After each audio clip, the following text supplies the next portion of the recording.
have you ever seen the life of a being by hearing the tone of their voice? Breaking down every aspect of their anatomy as soon as they open their mouths to speak or sing or even beatbox.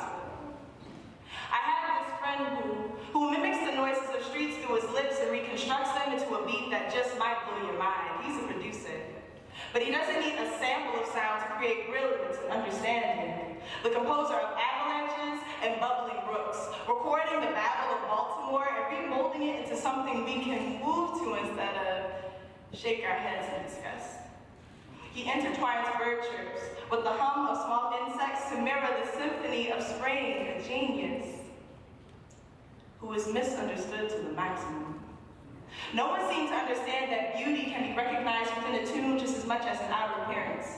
His philosophy of finding yourself through good music was an alien quote, unheard of and discarded along with his way of living.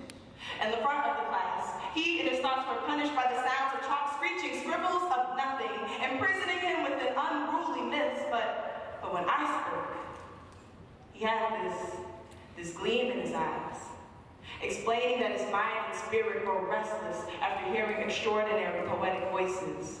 The art of conversation alone is like an orchestra of woodwinds and drums together, and laughter is the key to the untouchable. He told me that my voice had awakened him from his toxified slumber ever since he was sentenced to silence. Asked me what kinds of sounds I listened to remain awake.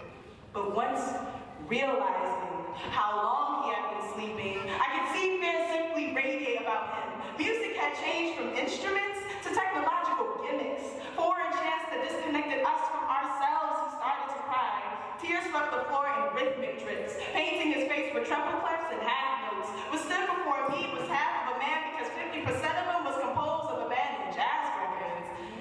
His sorrow was silent, and yet it held just enough power to reach my heart as if he was screaming. What hurt the most was that even I was lost for words, unable to think of a sound from a daily age that could make him smile. His body was decaying. The tune of war was like acid against his skin, steaming from the atmosphere he was exposed to.